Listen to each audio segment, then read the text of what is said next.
ప్రభువారు లోకంలోనికి వెలుగుగా వచ్చారు. మన జీవితంలో కూడా ఆయన వెలుగుగా ఉంటాడు. కాబట్టి ఆహ్వానిస్తే, స్వీకరిస్తే ఆయన్ని వెలుగుగా మనము పొందుకోగలుగుతాం.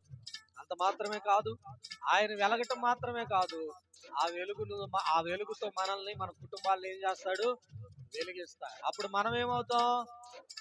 మనం కూడా వెలిగించబడుతున్నాం. అందుకే యేసుప్రభు అంటాడు, మీరు లోకానికి ఏమై ఉన్నారు? నేను వెలుగై ఉన్నాను. మీరును నేను వెలుగై ఉన్నాను.